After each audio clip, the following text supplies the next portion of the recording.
Today, we're not just peeling back layers, guys. We're putting two very different kinds of paper side by side. A card game from 1994 and a stack of declassified government files to see where they actually line up and where they don't. For years, people have looked back at the mid-1990s with a strange kind of deja vu. Steve Jackson Games released Illuminati New World Order, a card game that didn't just satirize global conspiracies. It tried to catalog every single one of them all at once as a big joke. And then in 2020, the world locked down and a lot of people pulled out their old card binders off the shelf and started looking at pieces of cardboard from a quarter century earlier like they meant something. And today we're doing this differently. Not internet whispers, not recycled blog claims, the actual declassified file language next to the actual verified cards. And we're going to be honest about which parts hold up and which parts don't. So let's get into it.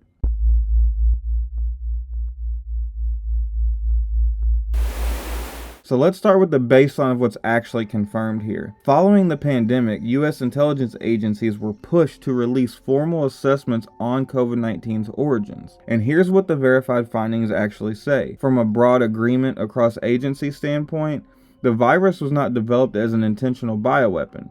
The genetic markers don't support a deliberate weapon-style deployment model. On the engineering side of things, most agencies assess with low confidence that this wasn't genetically engineered, but they've also noted that the standard lab techniques can leave minimal trace evidence either way. A minority position says there simply isn't enough evidence to call it definitively. On origin, despite early dismissals in some mainstream coverage, two hypotheses have stayed officially on the table this whole time. Natural zoonotic spillover, or a lab-associated incident tied to research or sampling at facilities like the Wuhan Institute of Virology. And what the files do confirm without much ambiguity, a real documented lack of transparency and stonewalling from Chinese authorities on early case data and clinical records. That's not a supervillain plot. It's something more mundane and honestly more believable. Risky research, real institutional secrecy, and a global system that wasn't equipped or willing to be straight with people about what it knew and when. So keep that in mind because it's the actual thread connecting everything else on this video. So let's start with the actual COVID.gov website, because right here on the homepage it says, number 1, the virus possesses a biological characteristic that is not found in nature. So it was manufactured like we all suspected in the beginning. 2, data shows that all COVID-19 cases stem from a single introduction into humans. This runs contrary to previous pandemics where there were multiple spillover events. 3, Wuhan is home to China's foremost SARS research lab, which has a history of conducting gain-of-function research, or gene altering and organism supercharging, at inadequate biosafety levels. Now, if you remember the Epstein files, Jeffrey was obsessed with gene altering and splicing. He was also involved with Chinese officials and worked on Event 201 with Bill Gates, which was later COVID-19. Now, a lot of news outlets and YouTube channels have tried to debunk this, but I'm not buying it, okay? Now, number 4, Wuhan Institute of Virology researchers were sick with COVID-like symptoms in the fall of 2019, months before COVID-19 was discovered at the wet market. Now, here's my problem with this. I looked in the Epstein files for emails regarding COVID-19. And here's what I found. On August 16th of 2019 at 7:30 p.m., it says, all, please respond if available to assist. Thanks. This is an email regarding assistance needed for the Epstein death investigation. Now, when I scroll down, it also says, potential need. A surge of people may need interviews on Monday and or Tuesday. Request 10 people are needed on standby to assist with COVID-19 if necessary. Why would that be necessity? Because how did the Gov know that they would need help with COVID in August of 2019 if it didn't hit Wuhan until fall of 2019? Now, fall is around September, late September. It's around 22nd, 23rd annually with the equinox. Is that suspicious? Fuck yeah, it's suspicious. That's crazy work right there. But that leads us to number 5. By nearly all measures of science, if there was evidence of a natural origin, it would have already surfaced, but it hasn't. So, to make matters worse here, on all levels, we were hoodwinked by every major establishment set out to protect us.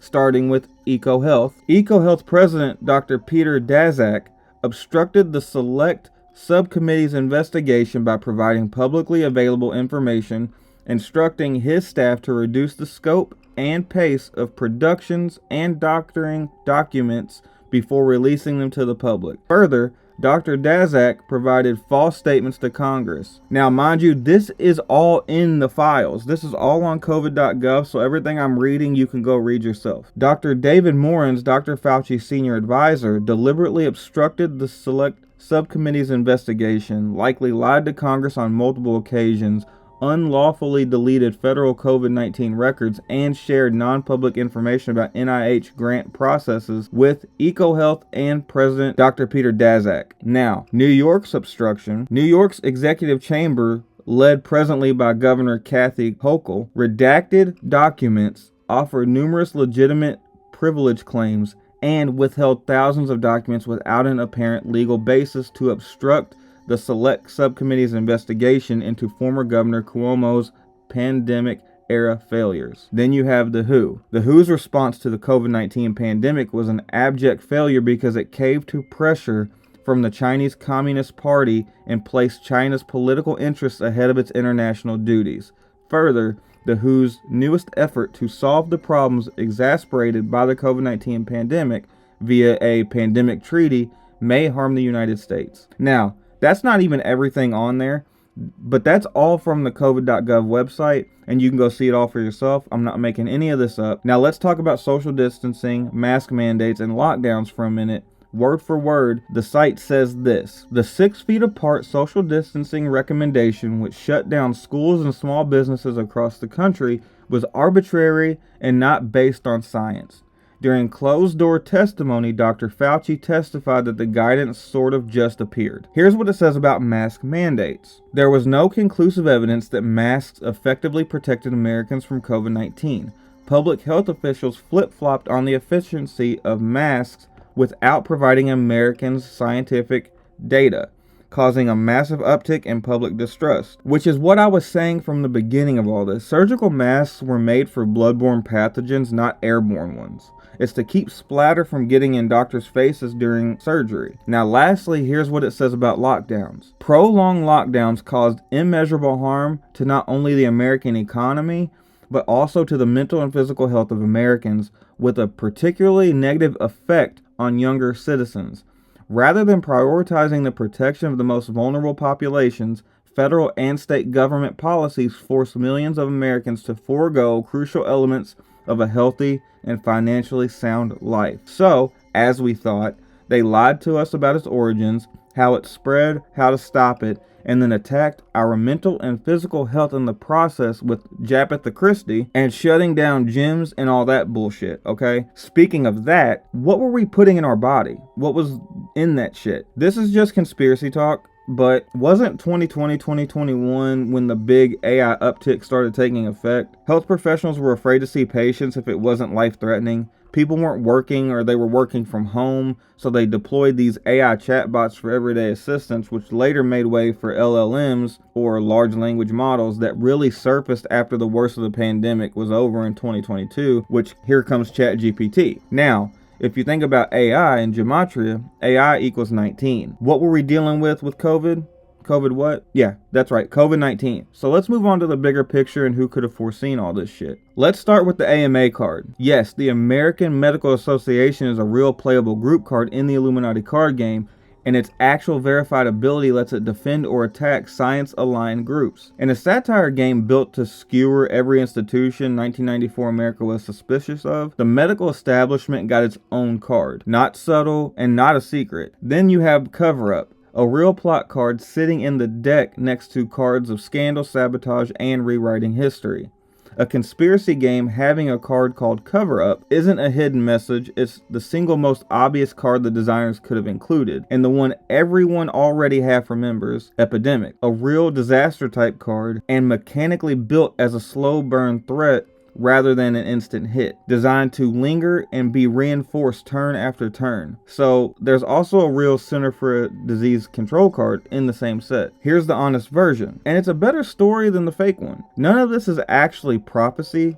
This game was built to catalog every paranoid trope already floating around American culture in 1994 and for good reason. Hidden Outbreak official cover-up was already one of the oldest tropes in that book decades before it happened for real. The deck didn't call the shot, it had a card for everything because the world powers used the same playbook on a loop over and over and over again. This is an outline of a pre-existing pattern the Steve Jackson games picked up on and printed on cards to make the world aware of what was happening. While the cards are proof of this pattern, it's also worth noting what this card game was based off of. Steve Jackson didn't invent conspiracy paranoia in 1994. He was drawing on decades of it, including Robert Shea and Robert Anton Wilson's The Illuminatus trilogy and Real History. And here's the part that's actually verified, not theorized. Programs like MKUltra and COINTELPRO were real. The US government really did run covert psychological experiments and really did conduct covert operations against American citizens and organizations. And both only came to light because of real congressional investigations in the 1970s. That's not conspiracy theory. That's documented, acknowledged history. And that real history is exactly why the government hides things and manages the fallout lands as believable instead of absurd. It's not that a card game predicted 2020, it's that a card game satirizing 1994's paranoia and a public reacting to 2020's opacity were both drawing from the same well. A real, earned public distrust built by real historical government secrecy. The ancient mythology angle works the same way. Hidden knowledge, guarded elites, crisis exploited for control. These are old story patterns precisely because every generation has some real version of institutional secrecy to hang them on. That's a real through line. This card game has been a warning for decades that people write off as satire or they don't know the card game exists entirely. And that's the way the elites like it to stay. So here's what actually holds up today. The declassified files don't support a bioweapon plot, but they do hint at one. And they confirm real risky research, real stonewalling, and a real earned reason not to take official reassurance at face value. They also show a massive inconsistency and blatant lies in accordance with other files, insert Epstein files here, because they never thought we'd ever have enough fucks to give to fact check. And the cards are real too. A 1994 satire game that had a slot for exactly this kind of story because the story was already old even then, but honestly, you don't need a card game to make this leap. The facts are truly unsettling without it. But look at the cards, read the files, and keep asking the questions. Just make sure the answers you land on are the ones that the evidence actually support. And until next time, stay sharp, stay critical, and if you want to see a part 2 to the COVID files, drop a comment below, and don't drink that. I love you guys. Stay safe. This is all bullshit. We're all stuck in a cycle. Let's help each other get out. I love you all.